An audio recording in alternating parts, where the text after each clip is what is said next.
Hey, Roberto Monaco here with Influenceology. And today I have my brother, my friend, the mindset doctor, Dr. Justin Moseley. What's up, buddy? Hey, brother. Always good to connect with you. Glad to be here, man. We're going to have a good time today. So I met Dr. Justin maybe 10 years ago or so. And then at that time, he was full-time chiropractor, transforming his community, helping thousands of people. And then he had an incident, a life-changing incident that hopefully he's going to share with us today. And then he decided to change his calling, his mission. And now he's a very successful peak performance business coach. He speaks everywhere. He recently did a TED Talk that I watched. It was phenomenal.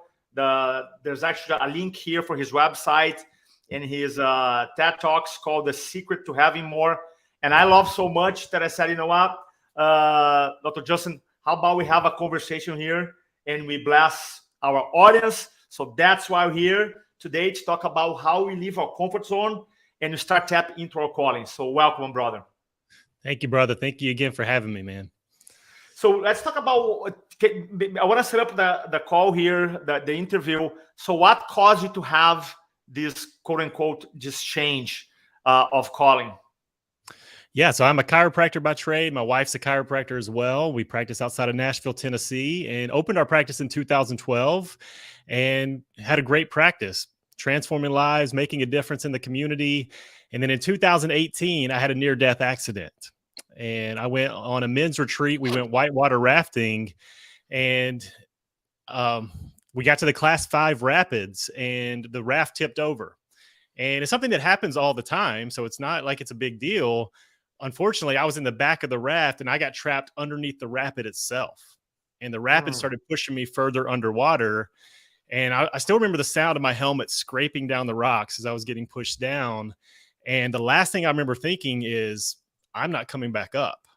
And then everything went black. And then everything went white. And it was the most peaceful, serene feeling that I'd ever felt. And in that moment, I hear this voice that said, wake up. And thankfully I did, because I came back to consciousness and I was trapped underwater, wedged between 2 rocks. And I tried to push and I didn't budge. And I kept pushing and pushing. Thankfully, my adrenaline kicked in. And I was able to push hard enough. I broke one of the buckles that was on my life jacket. It was trapped under one of the rocks, and I floated to the top, gasped for breath, and got swept down the river. And that was a big eye-opener for me because, we all question our purpose in life. Why are we here? But after that, I asked myself a different question. I was like, why am I still here? Because things could have been different in that moment. What if I would have never heard that voice that said, wake up? Or what if I wouldn't have been strong enough to push and break myself free? So what I realized is, man, because all your life starts to flash in front of your eyes. And so I asked myself the question, is this the legacy I want to leave? If it all would have ended in that moment, is that the legacy I want to leave? And the answer was no. Like, I know I'm called to make a bigger impact. And that's what drives me today is like, I don't want to get to the end of my life and realize I could have done more. I could have become more. I could have helped more people. I could have made a bigger impact. So that's when I started to make the shift. I was like, I know, and it was hard too, because I was living my purpose. I was an amazing chiropractor, helping people, transforming lives. I know I was playing way too small. What do you mean? What do you mean by playing small before, in the context? Because I know chiropractors, you guys are life changers, healers. What do you mean by playing small and now the shift? I'm trying to connect the dots. Maybe you can elaborate for me. Yeah, because I just knew there was a calling that I'm supposed to impact lives. And I think chiropractors in general, we have that call in our lives to make an impact. But I knew for me, it wasn't just to stay in between the 4 walls of our practice. In our community, our town, even our state. I knew I was called to make a difference worldwide. And that's when I started to make the shift. And I stepped back and I was like, if I could do anything that brings me joy and then helps other people, what would I do? And I was like, I want to put out content on mindset and personal development. It changed my life. I know it will help other people. And I still have my original copy, Tony Robbins, Awaken the Giant. I love it. I bought this when I was 16, and it got me excited about, and if you change your mind, you can change your life. For And I sure. just wanted to share those concepts with people. And when I did, people started leaning in and wanting more. And it led to Hmm. me leading mastermind retreats. I lead mastermind groups. I do coaching. I do speaking all over the world now that I never would have been able to do if I would have just stayed within the four walls of our clinic. Hmm. Awesome. So now, you had this crazy event that caused you to question your life. A lot of people, they think, I mean, that's powerful, but I don't have a crazy event, to question my life, or do I have to wait to have a crazy event to question my life? So for the person, quote unquote, who haven't experienced a near death experience like you did, so how does someone go about this realization? Like, man, I'm playing small. I'm gonna make the change. I'm gonna go find my calling. How does someone go about doing that?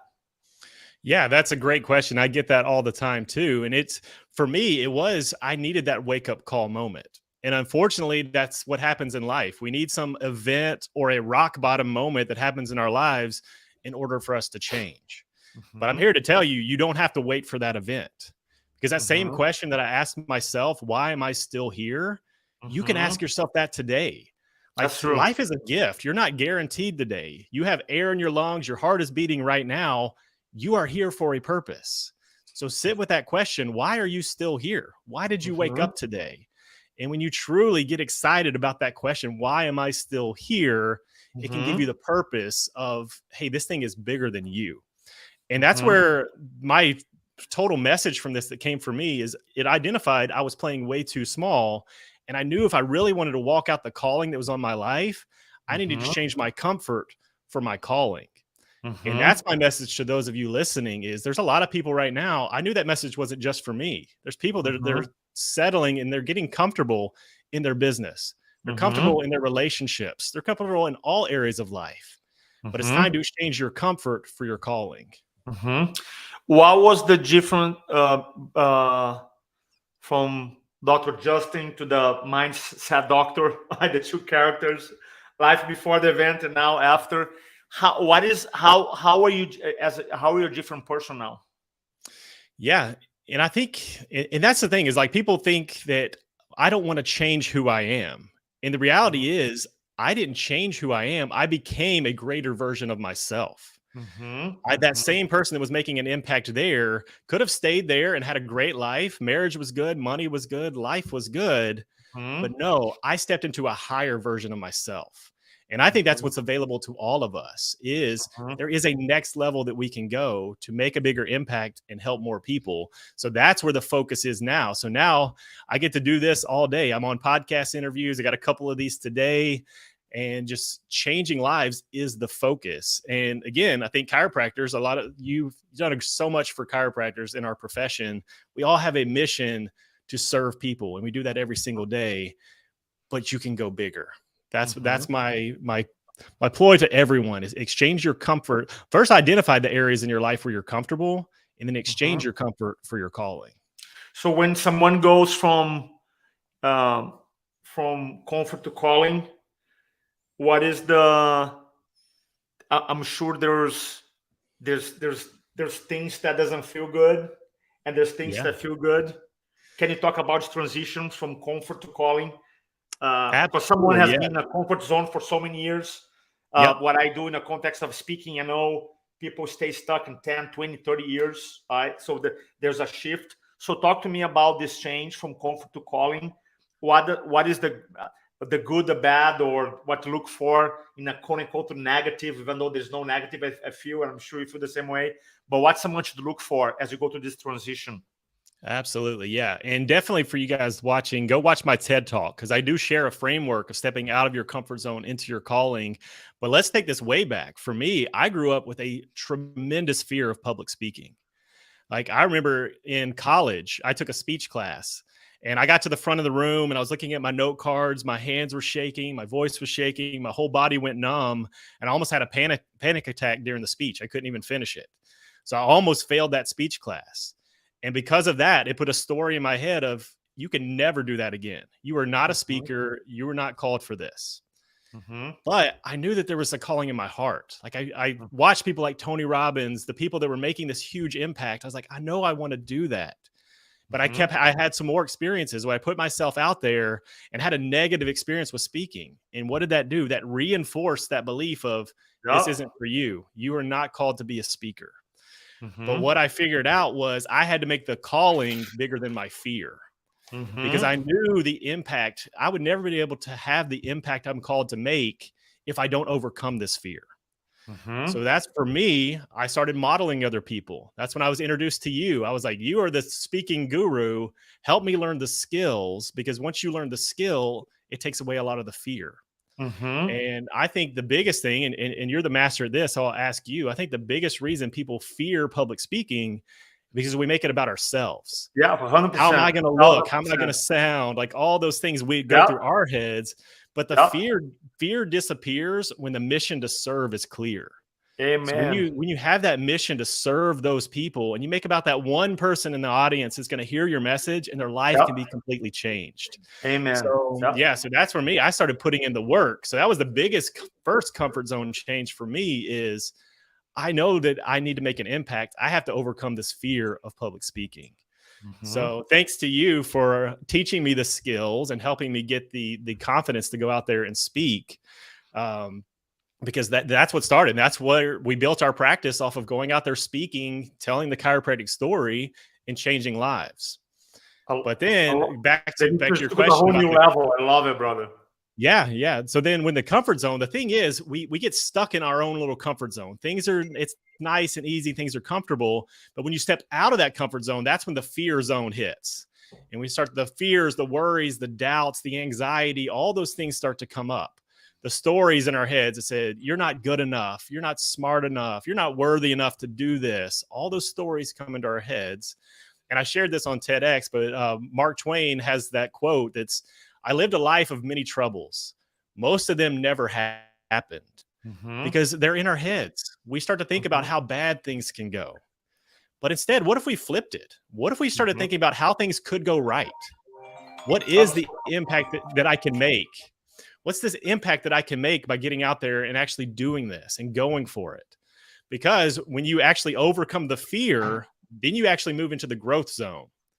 In the growth zone, that's where the work starts. Just like growing a muscle, you got to lift weights. I know, Roberto, you work out. I think it hurts in the beginning, and it hurts.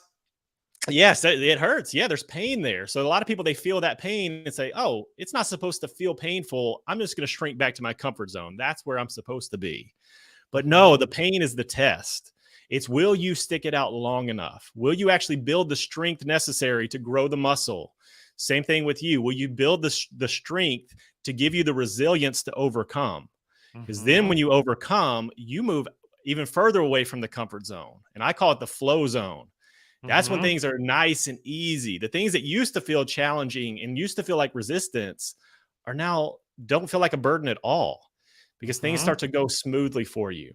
And then I think the biggest zone outside of the comfort zone is the impact zone, where things are no longer about you and the success that you can have and the money you can make, but it's all about the impact you can make and the lives that you can touch and then the legacy that you can leave.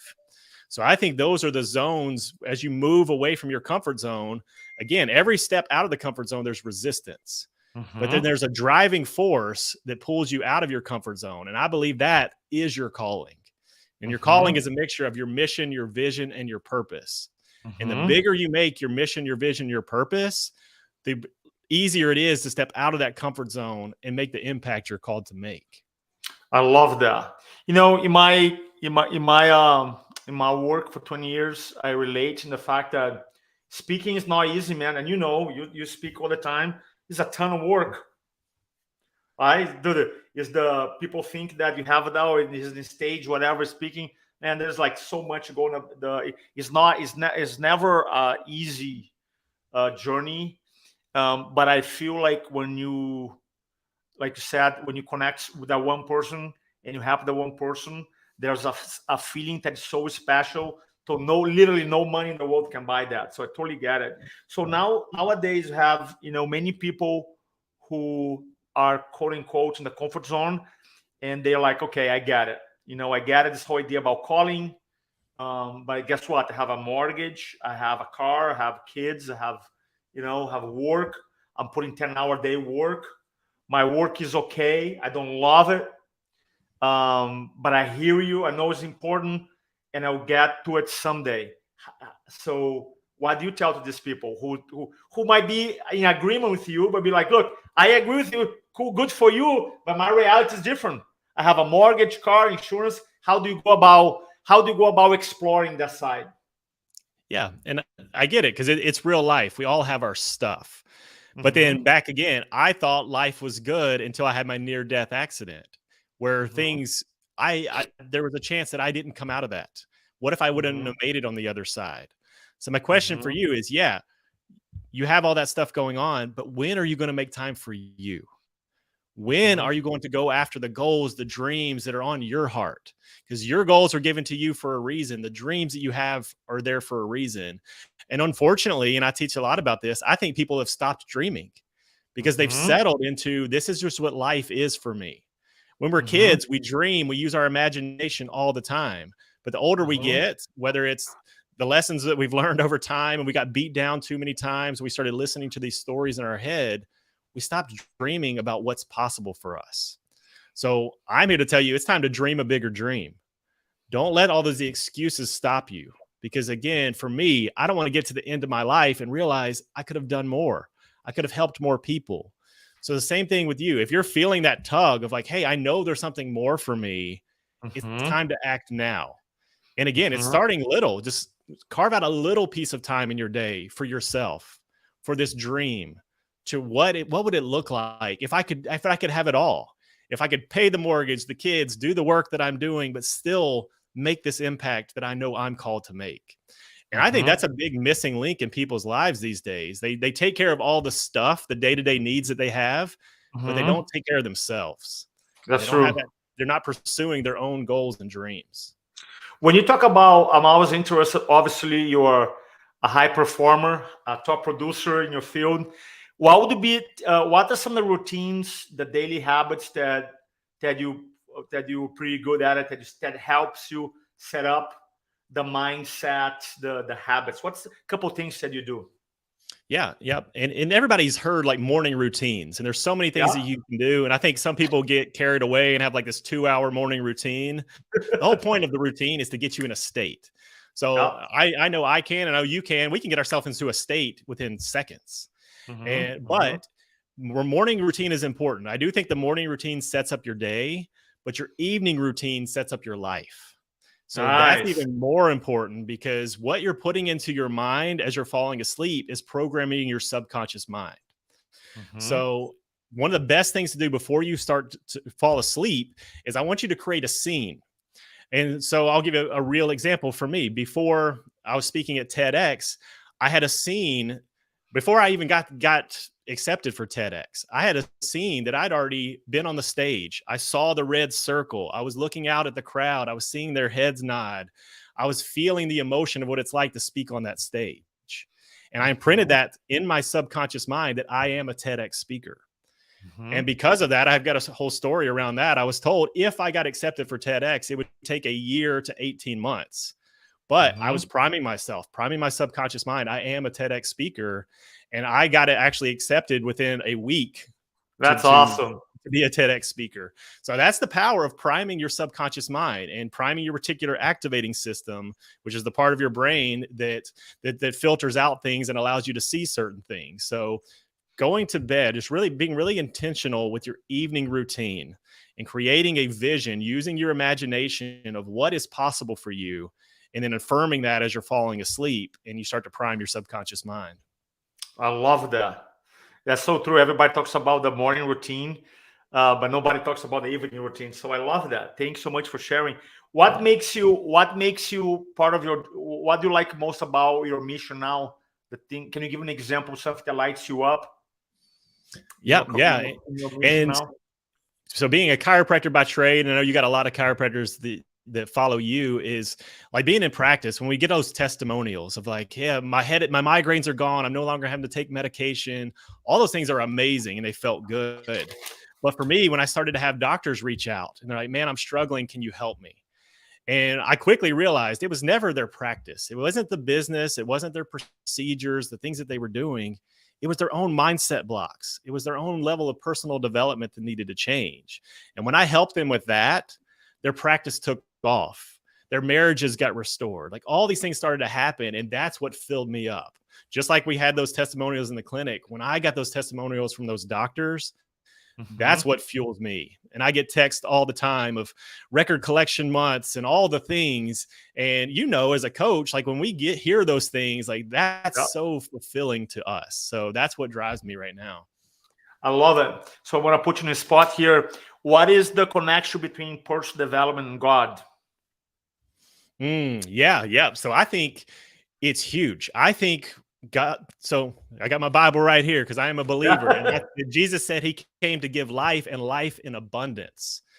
And I don't think a lot of people are living in the abundant life. They're settling. And that's where my comfort to calling message comes in.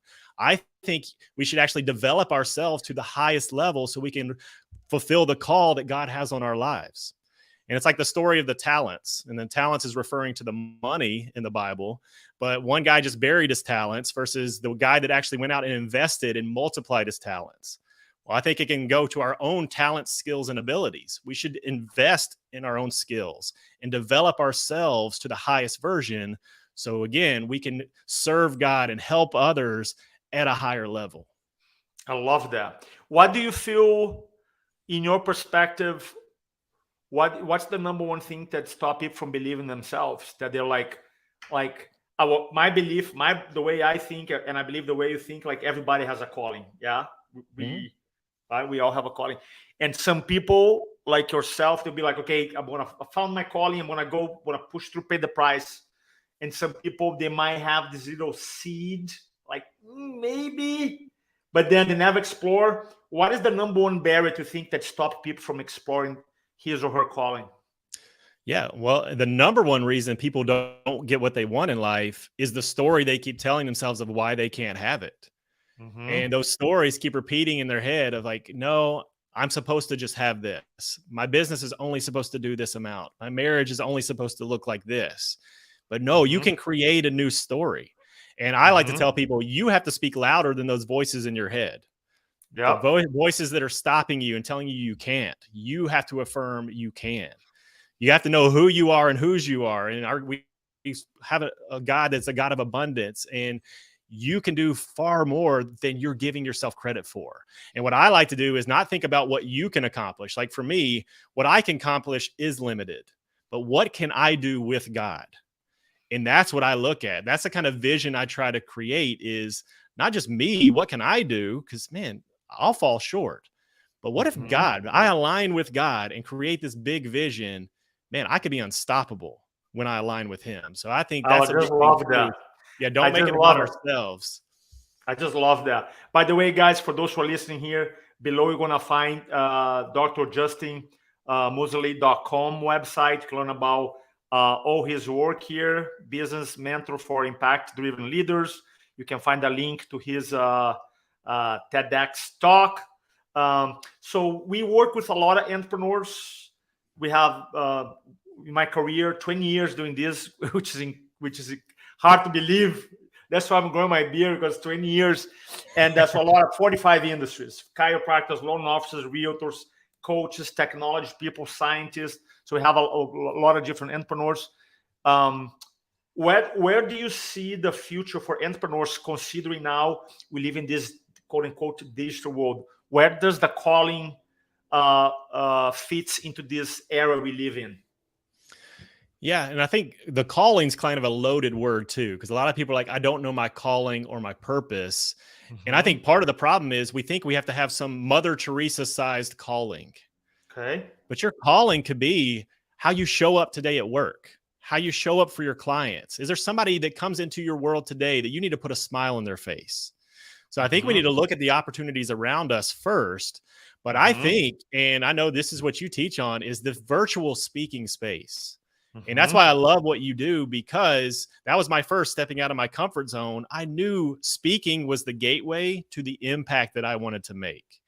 And you got to learn the skill. And I think there's really 3 pillars people should focus on daily: the mindset, the heart set, and the skill set. Yeah. which definitely goes with speaking. You got to work on the mindset and the limiting beliefs that stop you from speaking, but you got to have the heart set of the impact that you can make through speaking.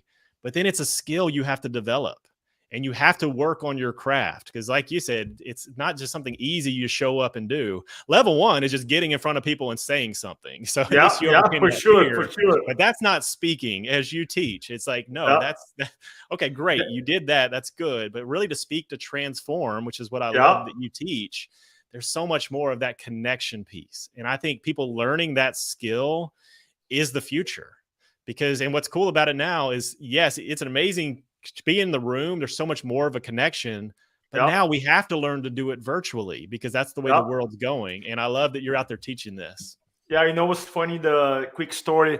So two Fridays ago, I was supposed to speak in a convention. So I was speaking Saturday afternoon, and my flight was scheduled for Friday morning, and I was good to go, confirmed. And then we had a hurricane. The last hurricane hit Florida, left the ocean, and came straight into my Charleston. And then it literally hit Charleston Friday morning. And so I called them up. I said, look, I can't leave my family in the strait, evacuate. So they say they all understood. They work with me. And I said, but here's what I can do. I done a lot of virtual presentations. I can come up like a killer 1 hour talk. I was supposed to be the closing speaker. So they say, okay. So I literally work a talk, and I was kind of freaking out because the power's going in and out to upload the video. But in the end, I did my talk virtually, I recorded a video. So that's the beauty about the world we live in. Not only you have the traditional quote unquote speaking event in person, but you can do the virtual stuff. So what is the vision for you, buddy, for the next year? What are you excited about it? Do you have any of your events coming up? Talk to me about what's happening in your world. Yeah. So I run between 1 day events to 2.5 day events, mastermind, just transformational events. Anyone who needs that breakthrough, if there's anything, mental blocks that are stopping you, holding you back, you're looking for a change. But then I also run mastermind groups, and those groups are all about helping you become the highest version of yourself. And again, not becoming someone else, but there's a calling, there's a greatness inside of you that needs to be developed. And I think part of that is getting around the right people that can pull that out of you, because I believe a great coach can pull things out of you that you can't pull out of yourself. So that's why I love the coaching side of what I do. So everybody should be a part of a mastermind. I'd love to have you as part of mine, but it doesn't have to be mine. Just get into a mastermind. It's a cool story is it's all about connections. And I was just thinking about, I came to your Influencing from the Front in 2015. We went out to dinner. I met Garrett Gunderson there. Oh, yeah. He's a friend of yours. He's coming to Nashville. My wife and I are actually going to see his comedy show tonight. Oh, that's awesome, man. That's awesome. Connections. But I think connecting with the right people can pull things out of you as well. I love that. So with that, what is the best website for people to learn more about your work and your upcoming workshops? Yep. So drjustinmoseley.com, but just follow me on Instagram because I'm really active on there. And if anything resonated with you too, shoot me a message. I love hearing that. And it's just Dr. Justin Moseley on Instagram. And yeah, I'll be putting out more about my upcoming events, and I'm starting some more mastermind groups in December. So I would love to have people be a part of that. So yeah. And please go watch my TED Talk, because I want to actually get that information out to the world. So if you watch it, like it, if you leave a comment, it helps the algorithm actually show it to more people. And that's my heart, is that message. And speaking, because you'll get this, man, it's all about the impact you can make. Somebody commented on my YouTube video and just go to YouTube, Dr. Justin Moseley, and Roberto's dropped the link here. But a lady said, my 7-year-old daughter watched your talk, and she's now talking about how she wants to wake up with a purpose. Oh, so that's so special. That's so special. Yeah. That's so special, buddy. Dr. Justin, thanks so much for sharing today, buddy. I know you're busy, super busy coach. God bless you. Thanks everybody who were watching the video. Go check out Dr. Justin work. You can go, there's a link below here in this video, but you can go to drjustinmoseley.com. God bless you, brother. Thanks so much. Yeah, bless you, brother. Thank you so much.